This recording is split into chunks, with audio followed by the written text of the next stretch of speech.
உங்களை செதுக்குவதற்கு அவர் நேரத்தை குறிச்சிட்டாரு. அதுதான் 2026. இப்போ அன்பே சாயில கேட்டது அத்தனையும் 2026 உங்களுக்கு பயன்பட போகுது, பயனளிக்க போகுது. நீங்க பொறுப்பான மனிதர்களா இருந்தா உங்களை சுத்தி இருக்கிறவங்க உங்களை 1000 கேலியும் கிண்டனும் செஞ்சுக்கிட்டு தான் இருப்பாங்க. எதற்கும் மனசு கலங்கக்கூடாது. நீங்க எதிர்பார்த்தது நடக்கலைன்னு ஃபீல் பண்ணவும் கூடாது.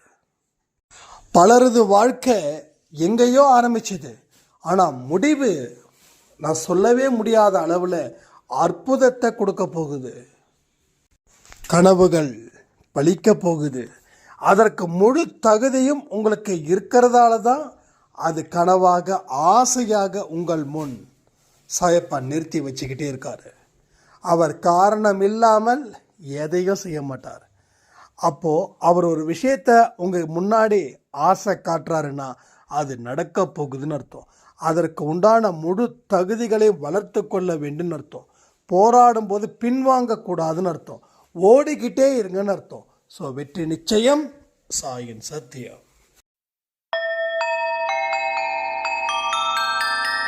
ஓம் சாயிரா சாயிரா, ஓம் சாயிரா சாயிரா, ஓம் சாயிரா சாயிரா, அன்பே சாயிரா, பேரன்பே சாயிரா, அகிலம் தளிக்க ஆத்மா விழிக்க அனுதினம் சாயிரா, எங்கள் அன்பே சாயிரா.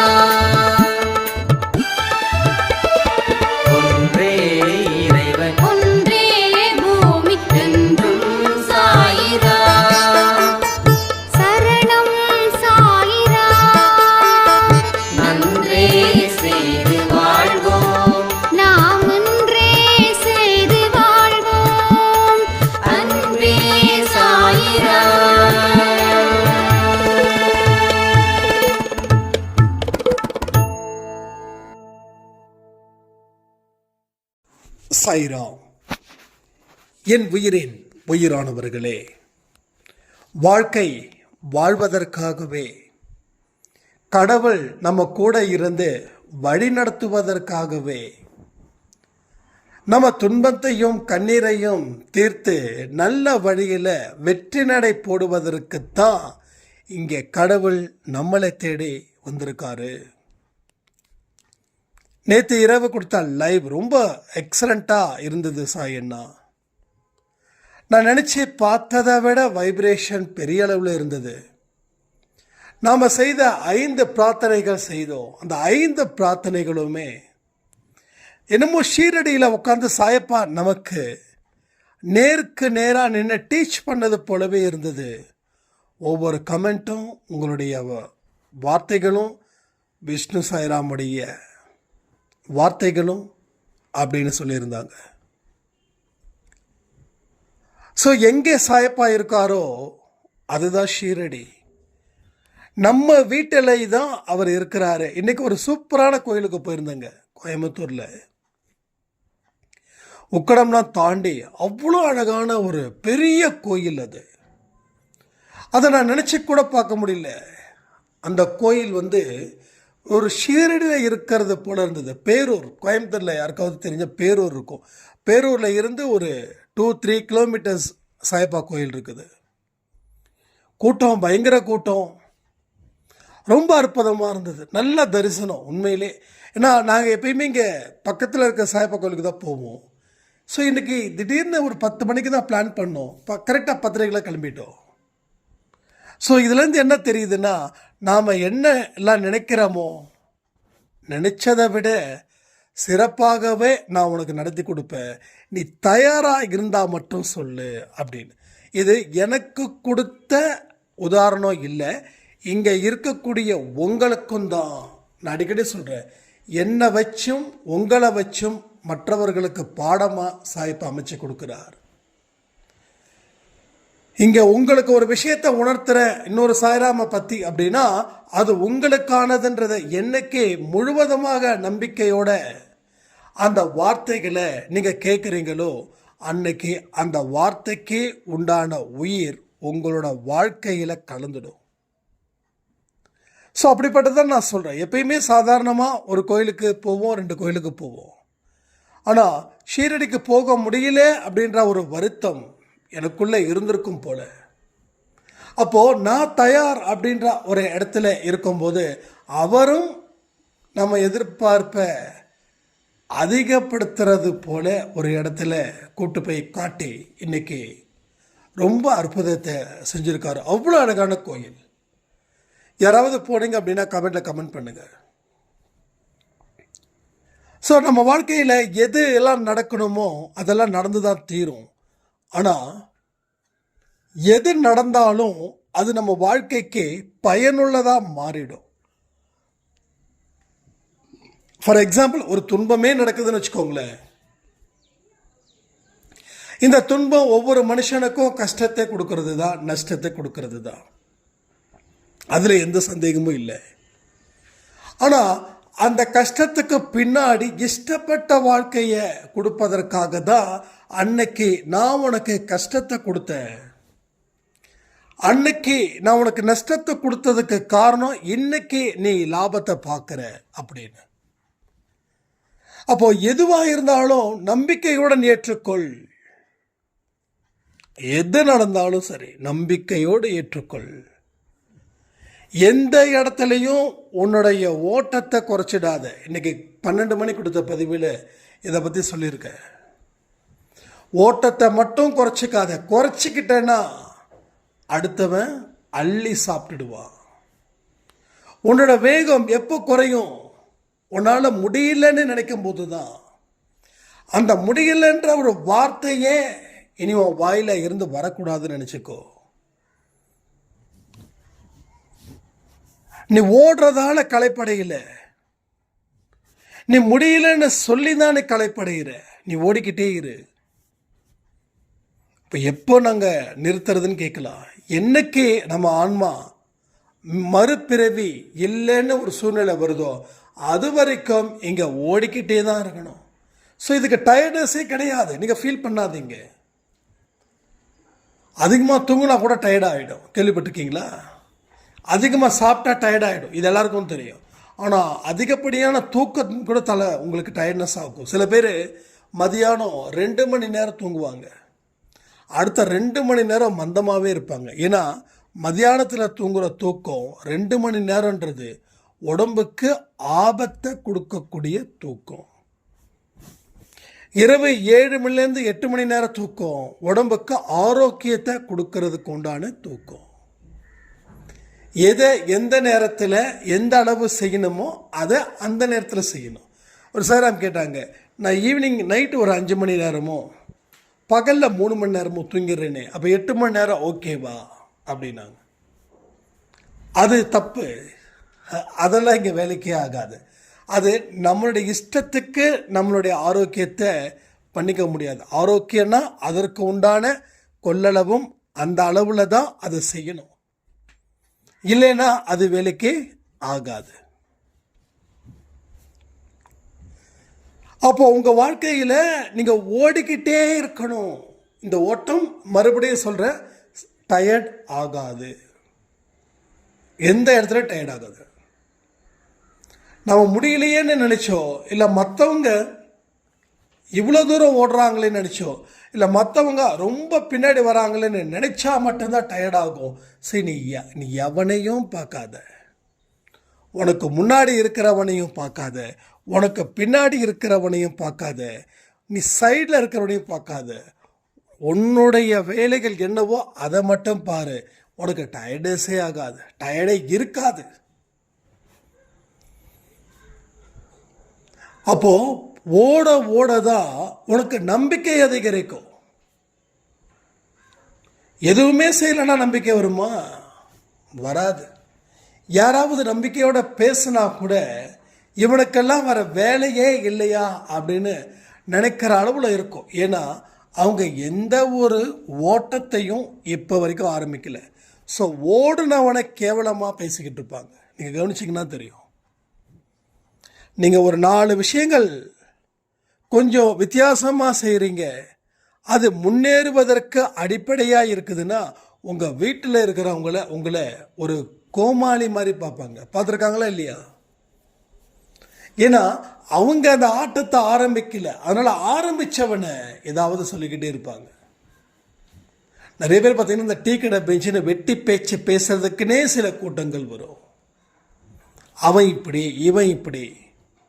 ஆனால் இவர் பொறுப்பானவரான்னு பார்த்தா இவர் பொறுப்பானவராக இருக்க மாட்டார். ஏன்னா பொறுப்பானவராக இருந்தால் ஏன் டீ கடையில் போய் உட்காந்து வெட்டி கதை பேசணும்? ஸோ பொறுப்பில்லாத மனிதர்கள் நிறைய பேர் இருக்கும்போது பொறுப்பான மனிதர்களை பார்த்தா கேலியும் கிண்டலும் செய்யத்தானே செய்வாங்க. அப்போது அதற்கெல்லாம் நம்ம காது கொடுக்கணுமா? அதை கேட்கணுமா? அதை கேட்டு மனசில் ஒரு கஷ்டத்தை அனுபவிக்கணுமா? சில நேரத்தில் செவிடர்களாக இருப்பது, சில நேரத்தில் குருடர்களாக இருப்பது மிகவும் நன்று ஆன்மீக வாழ்க்கைக்கு சொல்கிறேன். ஏன்னா நம்மளை குத்தி காட்டி பேசுறதுக்குன்னே ஒரு கூட்டம் இருக்கும், எப்பயுமே இருக்கும். அது வேற நல்லதை செய்யவே தெரியாது. எதை செய்ய தெரியும் தெரியுமா? கெட்டதை பற்றி சொல்லிக்கிட்டே இருக்கோம். நாம் 4 வார்த்தை நல்லதை சொல்லிட்டோன்னா 4000 வார்த்தை அது கெட்டதை சொல்லும். கடைசியில் அந்த வார்த்தையால் நம்மளோட 4 வார்த்தை இருக்கு அது காணாமல் போயிடும். ஸோ அதிகப்படியான பேச்சும் இங்கே இல்லாமல் பார்த்துக்கோங்க. ஏன்னா கடவுள் அடுத்த ஒரு இன்னிங்ஸை இந்த 2026 கொடுத்துருக்காரு. இத்தனை நாள் நீங்கள் ஆடியன்ஸாக உட்காந்துட்டு இருந்தீங்க.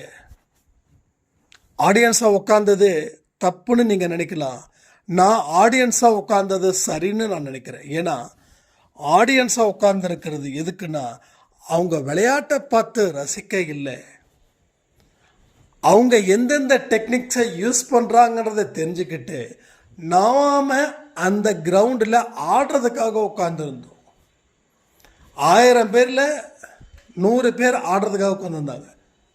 மீது 900 பேர் பார்வையாளர்களாக ஒரு என்டர்டெயின்மெண்ட்டாக வந்தாங்க. உங்களுக்கு இது உயிர், அவங்களுக்கு ஜஸ்ட் பொழுதுபோக்கு.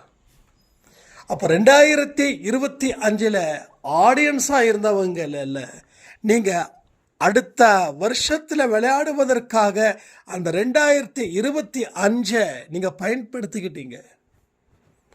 உங்கள் ஐம்புலன்களும் எங்கே இருந்துச்சுன்னா அனுபவத்தில் இருந்துச்சு. அந்த அனுபவத்தை கற்றுக்கிட்டதால 2026 உங்களுக்கு எல்லாமே ஒரு வெற்றிகரமாகவே மாறப்போகுது. அதில் எந்த குழப்பமும் இல்லை. ஸோ உங்கள் வாழ்க்கை செதுக்கப்பட வேண்டிய வாழ்க்கைகள். போன வருஷமே கடவுள் செதுக்கி இருப்பார், அவங்களுக்கு பிரச்சனை இல்லை. இன்னமும் என்னை செதுக்கலைன்னு சொல்கிறீங்க, ஏன் தெரியுமா? முதல்ல கடவுள் நான் இந்த அளவுக்கு செதுக்குவேன், இதை எல்லாமே ஒரு பாடத்தை நீ படிச்சிருக்க, எங்கெங்கே செதுக்குனா எப்படிப்பட்ட வழிகள் வரும், அந்த வழிகளில் நீ பொறுத்து கொள்றதுக்காக தான் உனக்கு மிகப்பெரிய ஒரு லெசன் அன்பை சாயில கொடுக்கப்பட்டது. அதை முழு மனதோட அந்த அனுபவத்தை அந்த பயிற்சியை எடுத்துக்கிட்டதால உன்னால என்கிட்ட முழுசா கொடுக்க முடியுது. அப்போ நான் செதுக்கும் போது எங்கெங்கெல்லாம் வலிக்குதோ அப்பெல்லாம் அன்பே சாயில சொன்ன வார்த்தைகள் உனக்கு ஞாபகத்துக்கு வரும். அப்போ இந்த இடத்துல இப்படி செதுக்கும் போது வலிதான் வரும், அதை நீ பொறுத்து கொள்ளலைன்னா நீ மதிப்பு இல்லாத மனுஷனாகவே வாழ்ந்துடுவேன்னு சொல்லி உன் மைண்டுக்குள்ள ஒரு தாட்டு வரும். அந்த தாட்டு ஒரு பெரிய வைராக்கியத்தை ஏற்படுத்தும். அந்த வைராக்கியம்தான் உன்னை மதிப்பு மிக்க மனிதனா மாற்ற வைக்கும். ரைட்டா? இதில் ஏதாவது உங்களுக்கு சந்தேகம் இருந்துச்சுன்னா கொஸ்டின் ரைஸ் பண்ணுங்க. ஸோ இப்படிப்பட்ட வரைமுறைகளை நாம் தெரிஞ்சுக்கணும். அதற்கு தகுந்தது போல நம்ம வாழ்க்கை முறையை மாற்றணும். எல்லாரும் போராடுறாங்க, ஆனால் எல்லாராலையும் ஜெயிக்க முடியல. மொத்தமாக 100 பேர் இருக்கிறாங்கன்னா 100 பேர் போராடுறா. ஆனால் அந்த போராட்டம் முடிவுக்கு வருதா? இல்லை. அப்போ எத்தனை பேருக்கு முடிவுக்கு வருது? 1ல் இருந்து 10 பேருக்கு. இப்போ எத்தனை பேருக்கு முடிவுக்கு வரல? 90 பேருக்கு முடிவுக்கு வரல. அப்போ 10% வின் பண்ணுறாங்க, 90% வின் பண்ணலை. நீங்கள் அந்த 10%ஆகவே இங்கே இருக்கீங்க, அந்த 90% இல்லை. எப்படி சொல்கிறேன் அப்படின்னா, நாம் கோயிலுக்கு போகிறதுக்கும் வெளியில் இருக்கக்கூடிய மனிதர்கள் கோயிலுக்கு போகிறதுக்கும் இருக்கக்கூடிய வித்தியாசம்தான் இந்த வித்தியாசம். இன்றைக்கி நடந்த ஒரு அதிசயத்தை சொல்லவா? கோயிலுக்கு போன சொன்னேன் இல்லையா? அப்போ உள்ள ஆரத்தி எடுக்கிறாங்க, அந்த இடத்துல வந்து லாக் பண்ணிட்டாங்க, யாரும் போகக்கூடாதுன்னு. அப்போ வந்து சாய்பாவை வந்து பார்க்குறதுக்கு வந்து அந்த இடத்துல நான் இருக்கும்போது ஏகப்பட்ட கூட்டம். சாய்பா பார்க்கவே முடியல. நான் எதுக்கும் வருத்தப்படலை. நம்ம இதயத்துக்குள்ள அவர் ராஜ கம்பீரத்தோடு உட்கார்ந்துருக்கும்போது அதனால் பெருசாக ஒன்றும் இது பண்ணலை. ஆனால் அடுத்த 2 நிமிஷத்தில் அந்த கூட்டம் விலகுச்சு. நான் எதிர்த்த மாதிரி நின்று அந்த ஆர்த்தியை கலந்துக்கிட்டேன், நானும் விஷ்ணு சாயும். அந்த இடத்துல எந்த கூட்டமும் இல்லை. நாங்கள் வரதுக்கு முன்னாடி கூட்டம் அவ்வளவு இருந்தது, ஏன்னா பார்க்கவே முடியல. கூட்டத்தோடு கூட்டமாக நிற்கணும். அந்த இடத்துல நிற்கும்போது அவரை பார்க்க முடியாது. ஆனால் எப்படி யாரும் மிரட்டல, அந்த கூட்டத்தை யாரும் மிரட்டல. ஆனால் அங்கே போய் நிற்கிறோம். அதுக்கப்புறம் சிவத்தில் சாஞ்சிக்கிட்டு எனக்கு முன்னாடி யாருமே இல்லை. சாய்ப்பா பிரம்மாண்டமாக இருக்கார். அப்போது எல்லா இடத்துலையும் அவரை நாம் கையை பிடிச்சிக்கிட்டோம் அப்படின்னா அவரே கூட்டு போய் விடுறாரு, அவரே கூட்டு வந்து இது பண்ணிடுறாரு. எங்கே கூட்டு போகிறாரோ அங்கே கூட்டு போகிறாரு, எங்கே விடணுமோ அங்கே விட்டுடுறாரு. அப்படி தான் இன்றைக்கி இருந்துச்சு. ஸோ இதை என்னென்ன சொல்கிறது? இது ஒரு மிராக்கிள்னு நான் சொல்கிறேன். இது ஒரு மிராக்கிளாக இல்லையான்றதை நீங்கள் முடிவு பண்ணுங்கள். நீங்கள் முடிவு பண்ணுறதை பொறுத்து தான் உங்கள் வாழ்க்கையில் நீங்கள் இவரை எப்படி பார்க்குறீங்க, உங்கள் வாழ்க்கையில் ஏற்படக்கூடிய மாற்றங்களை இனி எப்படி பார்க்க போகிறீங்க அப்படின்றதையும் நம்ம தெரிஞ்சுக்கலாம்.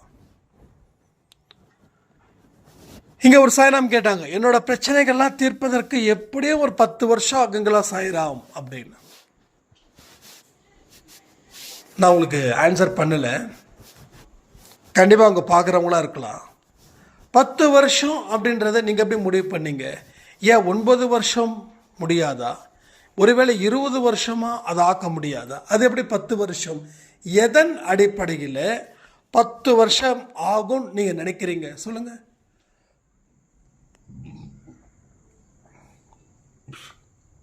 எந்த அனுபவத்தின் முறையில் நீங்கள் அதை ஹேண்டில் பண்ணுறீங்க? அப்போது இப்போ வரைக்கும் உங்களுடைய பாரத்தை நீங்கள் அவர்கிட்ட கொடுக்கல. அப்போ 10 வருஷம் இல்லை, இந்த ஜென்மத்தில் எந்த பிரச்சனையும் தீர்க்கவே முடியாது. ஸோ பாரத்தை கொடுங்க. பிரச்சனை பற்றி ஏன் பயப்படுறீங்க? நாம் சின்ன வயசில் என்ன பண்ணோம்? எங்கேயாவது ஊருக்கு போகிற மாதிரி வர மாதிரி இருந்துச்சுன்னா நாமளா சூட்கேஸை எடுத்தோம், நாமளா பெரிய பெரிய லக்கேஜ் எடுத்தோம், நாமளே சும்மா சின்ன குழந்தையாக இருந்தோம். யார் சுமந்தாங்க? நம்ம பெற்றோர்கள் சுமந்தாங்களா? நம்ம அம்மா, அப்பா, மாமா, அத்தை, தாத்தா, பாட்டி இவங்க சுமந்தாங்களா? இல்லை உங்ககிட்ட சுமக்க சொன்னாங்களா? நீங்கள் கைவீச பாடக்கூடிய வயசு. அப்போ உங்களுடைய பாரத்தையும் யார் சுமந்தா? உங்கள் பெற்றோர்கள், உங்கள் சொந்தங்கள் சுமந்தாங்க. ஏன்னா நீங்கள் குழந்தை, நீங்கள் சுமக்க முடியாதுன்னு அவங்களுக்கு தெரியும். அதனால உங்கள் சுமையை அவங்க சுமந்தாங்க. ஏன் உங்களையே சுமந்தாங்க. அதே போல் இப்போ என்ன, வயசாயிடுச்சு, நம்ம பலம் பொருந்தியாச்சு, அதனால் என்னுடைய பாரத்தை நான் ஏன் அவர்கிட்ட ஒப்படைக்கணும்? எனக்கு தெரியாதான்னு நினைக்கிறீங்களா என்ன? இப்பயும் சொல்கிறேனே, நீ காலையில் சொன்னது போலதான், 20 வயசு இதுதான் உங்கள் ஏஜ். யார் கேட்டாலும் என்ன ஏஜ்னு கேட்டால் 20ன்னு சொல்லுங்கள். அதே போல தான் இப்பயும் என்னுடைய பாரத்தை என்னால் சத்தியமாக சுமக்க முடியாது. என்னுடைய பாரத்தை என் கடவுள் சுமப்பார். ஏன்னா சுமக்கக்கூடிய பலம் அவருது. அந்த பலம் அங்கே தான் இருக்குது. அவர் டிபார்ட்மெண்ட்டு, ஏன் டிபார்ட்மெண்ட்டு கிடையாது. என்னுடைய டிபார்ட்மெண்ட் என்ன? எனக்கு தேவையானதை நான் செஞ்சுக்கிறது. அதாவது எனக்கு என்ன கடமையை கடவுள் கொடுத்துருக்காரோ அதை நான் செய்கிறது. நான் ஒரு பெண்ணாக இருந்தால் எனக்கு என்ன வேலை? வேலைக்கு போய் சம்பாதிக்கிறது ஒரு கடமை. வீட்டில் இருக்கிறவங்கள பார்த்துக்கிறது ஒரு கடமை. சொந்த பந்தங்களை பார்த்துக்கிறது ஒரு கடமை. சொசைட்டிக்கு நல்ல மனுஷனாக இருக்கிறது ஒரு கடமை. பெற்றோர்களும் மாமியார்களையும் பார்த்துக்கிறது கடமை. கரெக்டாக ஆண்களாக இருந்தால் என்ன? இதே தான். என் ஆண்கள் வீட்டை பார்த்துக்க கூடாதா? அப்போது நீ அந்த வேலையை பாரு. அது நம்ம டிபார்ட்மெண்ட்டு. அவருடைய டிபார்ட்மெண்ட்டுக்குள்ளே நாம் போயிடக்கூடாது. நம்ம டிபார்ட்மெண்ட்டுக்குள்ளே அவர் வரமாட்டார். அப்போ நம்ம டிபார்ட்மெண்ட்டை நாம் தான் பார்த்துக்கணும். அப்போ தான் நாம் என்ன விஷயத்தை அவர்கிட்ட கொடுத்துருக்கோமோ அதை அவர் பார்த்துப்பார். அதனால் எந்த கவலையும் இல்லாமல் தைரியமாக நின்று போராடு. அப்போது உங்கள் வாழ்க்கையில் மற்றவங்களுக்கு தெரியாத ரகசியமும் வழிகளும் உங்களுக்கு மட்டுமே தெரியும். என சாயப்படக்கூடாது. அன்பே சாயில் கொடுக்கக்கூடிய பயிற்சிகள் அத்தனையுமே பாருங்கள். பயிற்சின்னா அந்த 48 நாள் மட்டும் இல்லை. ஒரு பதிவிலையும் ஒரு விஷயங்கள் இருக்கும். அந்த ஒரு விஷயங்கள் தான் உங்களை செதுக்கக்கூடியதாக இருக்கும். நல்லா செதுக்கி வச்சுக்கோங்க. அப்போ தான் இந்த உலகத்தில் நீங்கள் வாழ முடியும். தன்னந்தனியாக போராடி 1000 பேர் உங்களை இருந்தாலும் உங்களுடைய தனித்தன்மை இருந்துக்கிட்டே இருக்கும். புரியுதா உங்களுக்கு? அந்த இடத்துக்கு தகுந்தது போல உங்களுடைய வாழ்க்கை பாதை பயணத்தை நீங்கள் உருவாக்குங்கள். ஏற்கனவே போட்ட பாதையில் போகணும்னு அவசியமா என்ன? ஏன் நமக்குன்னு ஒரு பாதையை உருவாக்க முடியாதா? யாரோ ஒருத்தவங்க பாதையை உருவாக்கியிருக்காங்க, அந்த பாதையில் தான் போயிட்டுருக்கோம். ஆனால் நமக்கு உண்டான பாதையை நாம் எப்போ உருவாக்க முடியும்? உருவாக்கணுமா இல்லையா? அப்போ ஏன் நீங்கள் உருவாக்காமல் இருக்கீங்க? இன்னும் நேரம், காலம், ஜாதகம், கட்டம் இதெல்லாம் பார்க்கணுமா? திரும்பவும் சொல்கிறேனே, கிரகத்தை படைச்சது யாரு? கிரகம் சாமியை படைச்சதா இல்லை சாமி கிரகத்தை படைச்சதா? இந்த உலகத்தை படைச்சது யாருங்க? உலகத்தில் இருக்கக்கூடிய A to Z படைச்சது யாரு? ஒரு கிரகம்தான் படைச்சதுன்னா நம்ம சாய்பாபை ஃபோட்டோவெல்லாம் எடுத்துடலாம், சிலையெல்லாம் எடுத்துடலாம், கிரகத்தை வைக்கலாம். அப்போ கிரகத்தை படைச்சது, உங்களை படைச்சது யாருன்னா கடவுள் ஒருவர் தானே. அப்போ என்ன பயம்? அப்போ என்ன குழப்பம்? அப்போ என்ன இன்னமும் தயக்கம்? இந்த குழப்பம், மயக்கம், தயக்கம் இது ஒரு மனுஷனை ரொட்டேட் பண்ணிக்கிட்டே இருக்கும். ஒரு இடத்துல அவன் மைண்டை குழப்பத்தில் வைக்கும். அதிலே அவன் பாதி நாளை முடிச்சிடுறான். அடுத்தது மயக்கத்திலையும் பயத்திலையும் வைக்கும். மீதி பாதி நாளையும் முடிச்சிருவான். அடுத்த நாள் காலையில் எழுந்திருக்கும் போது மறுபடியும் மயக்கத்தில் இருந்தால் ஆரம்பிக்கும். அது குழப்பமாக மாறும், அப்புறம் பயமாக மாறும். ஆக்சுவலாக என்ன சொல்லணும்னா, என்னைக்கு உங்கள் வாழ்க்கையை ஆரம்பிச்சிங்களோ தனிப்பட்ட முறையில், அன்னையில இருந்து இன்னைக்கு வரைக்கும் காலையில் எழுந்திரிச்ச உடனே ஒரு மந்த நிலை, அது மயக்கம். அடுத்தது குழப்பம். என்னடா பண்ண போகிறோம்? என்னடா செய்ய போகிறோம்? இன்றைக்கி எப்படா அந்த வீட்டில் பிரச்சனைகளை சரி பண்ணுறது? நேற்று வேறு இந்த மனுஷன் குடிச்சிட்டு வந்து ரகலை பண்ணானே, இவனை எப்படி சமாளிக்கிறது? என் பையன் ஃபீஸ் கட்டணும்னு சொல்லி ஒத்த காலில் நின்னானே, அவனை எப்படி சமாளிக்கிறது? என்னுடைய அம்மா 500,000 ரூபாய் கேட்டிருந்தாங்களே ஹாஸ்பிட்டலுக்கு போகணுன்னு, அந்த அம்மா எப்படி சமாளிக்கிறது? இதெல்லாம் குழப்பம். அடுத்தது பயம். எங்கே இதெல்லாம் செய்ய போகிறோம்? இதெல்லாம் எங்கே நடந்துட போகுது? எல்லாம் அப்படி தான் இருக்க போகுது அப்படின்னு நினச்சிட்டு எதிர்காலத்தை பற்றி நினைக்கிறது. ஸோ இப்படி தான் எல்லா மனுஷனுக்கும் போகுது. ஆண்களுக்கும் சரி, பெண்களுக்கும் சரி. பெண்களுக்காவது பரவாயில்ல, ஆண்களுக்கு இதை விட குழப்ப ரேகைகள் ஓடுது முகத்தில்.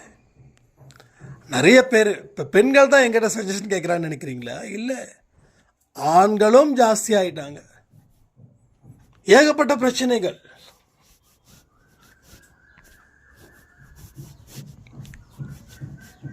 அப்போ பெண்கள் குழப்பவாதிகள், பெண்கள் மட்டும்தான் குழப்பவாதிகள் இல்லை, பெண்களே பரவாயில்லன்ற ரேஞ்சில் இருக்காங்க கம்பேர் வித் ஆண்களை பார்க்கும்போது. ஆண்களுக்கு பயம் உலுக்கி எடுக்குது. என் குடும்பத்தை எப்படி காப்பாற்றுவேன், வருமானத்துக்கு என்ன செய்வேன், நாளைக்கு வேலையை விட்டு நிறுத்திட்டாங்கன்னா நான் என்ன செய்வேன். அதாவது நடந்து முடிஞ்சதுக்கு கூட கவலைப்படக்கூடாதுன்ற, எங்கே நடந்துருமோன்னு சொல்லி அதுக்கு கவலைப்படுறதில்ல என்ன அர்த்தம் இருக்குது. பரவாயில்லைங்க, வேலையை விட்டு தூக்கட்டுன்ற. ஒன்னே ஒன்று புரிஞ்சுக்கோங்களேன், கடவுளோட துணை இருந்துச்சுன்னா எந்த ஜில்லாவில் வேணாலும் கொடியை நட்டு வைக்கலாம். முதல்ல உங்களுக்கு தேவை என்ன தெரியுமா, கடவுளோட துணை.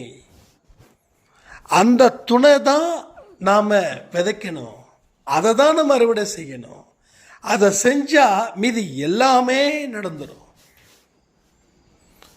அதாவது என்னோடய லைஃப்பில் ஒரு 2 நாள் முன்னாடி வரைக்கும் ஒரு பெரிய ப்ராஜெக்ட் ஒன்று கிடைக்கல. ஸோ ஒரு ப்ராஜெக்ட் கிடைக்கலன்னா ஒரு சில டிஸப்பாயின்மெண்ட்லாம் இருக்கும்ல, ஏன்னா பிஸ்னஸ் இஸ் அ பிஸ்னஸ் தானே. அப்போது திடீர்னு அது கிடைக்கல. அது ஒரு மாதிரி என்னடா பண்ணுறதுன்னு ஒரு சில நேரத்தில் ஒரு குழப்பமும் ஒரு தயக்கமும் இருக்கும். நான் உடனே சாயப்பட சொன்னேன், என்ன எனக்கு டஃப் கொடுக்குற மாதிரி சில பிரச்சனைகள் நடக்குதுன்னு நான் பயப்படுவேன்னு நினைக்கிறியா? நான் உன் குழந்தை பயந்துருவேன் இல்லை, ஒரு நிமிஷமே எனக்கு ஜாஸ்தி அதை நினச்சி பயப்படுறது. நீ இருக்கும்போது எனக்கு என்ன பிரச்சனை அப்படின்னு. ஆனால் அதை விட பெரிய ப்ராஜெக்ட்ஸ் ஆயினாச்சு, அதை விட பெரிய ப்ராஜெக்ட்ஸ் ஆயினாச்சு. அதாவது ஒரு 10 ரூபா கிடைச்சா போதும், ஆனால் அது கிடைக்காம போயிடுச்சேன்னு சொல்லி ஃபீல் பண்ணும்போது திடீர்னு 100 ரூபா வந்துச்சுன்னா எப்படி இருக்கும்? 10 மடங்கு. அதுதான் நடந்தது. அப்போ அவருடைய துணை இருந்தால் மட்டும்தான் எல்லாமே செய்ய முடியும். அப்போ அவருடைய துணையை எப்படி நீங்கள் பெறுவது அப்படின்றது தான் அன்பே சாயில் இருக்கக்கூடிய பதிவு. சும்மா ஓம் சாய்ராம் 1001 தடவை எழுதிட்டா துணை கிடைச்சிடுமா? சொல்லுங்க, இது எங்கேயாவது நடக்குமா?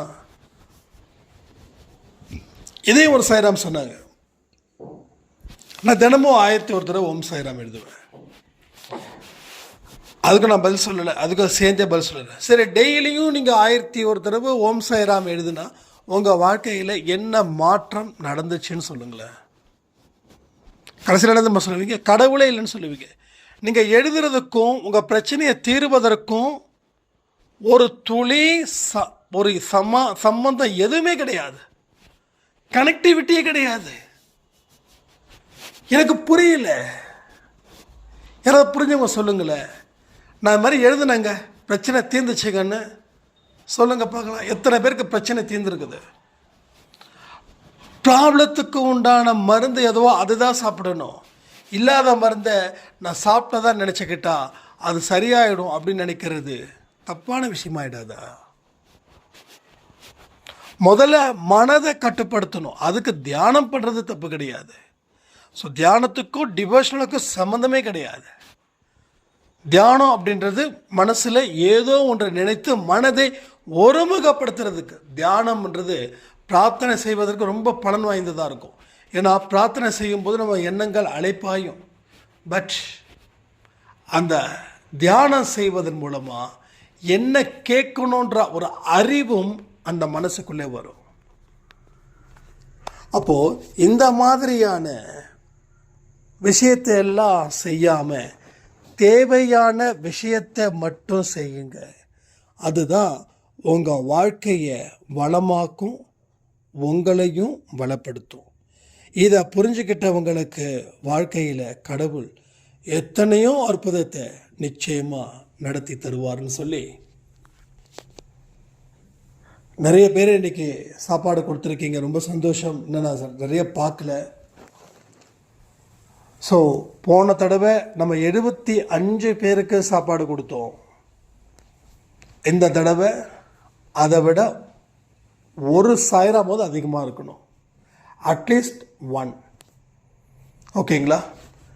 ₹1 பிஸ்கட் நாய்க்கு வாங்கி போட்டாலும் அதுவும் சாப்பாடு கொடுத்தது போல தான். அது 1ஆம் தேதி கொடுக்கறத சொல்கிறேன். அதனால் 1ஆம் தேதியிலேருந்து 10ஆம் தேதி வரைக்கும் உங்களுக்கு டைமிங் இருக்குது. போன தடவை 1ஆம் தேதி 10ஆம் தேதி வரைக்கும் 71 ஐ திங்க் 72 நான் போட்டிருக்கேன், பார்த்துக்கோங்க, போஸ்ட் பண்ணியிருக்கோம். அது இன்றைக்கி இந்த மாதம் அட்லீஸ்ட் ஒரு சாயிராமாவது அதிகமாகி அதை ரீச் பண்ணணும். சரிங்களா? அது உங்கள் கிட்ட தான் இருக்குது. அதனால் சாப்பாடு யாராவது கொடுக்காம இது வரைக்கும் கொடுக்கல, போன மாதம் கொடுக்கல அப்படின்னா தயவு செய்து மறக்காமல் யாருக்காவது சாப்பாடு வாங்கி கொடுங்க. ஏதோ ஒரு உயிரினத்துக்கு பசியை ஆற்ற வேண்டிய பணி உங்களுது, அதை மறந்துடாதீங்க. தினமும் கூட்டு பிரார்த்தனையும் இருக்குது, அதையும் கலந்துக்கணும். ஸோ வாழ்க்கையில் போராடி வெற்றிகரமான மனிதராக மாறி அன்பே சாயோட பெயரை காப்பாற்றுவோன்னு சொல்லி இந்த பதிவை நான் முடிக்கிறேன். ஜெய் சாய்ராம்.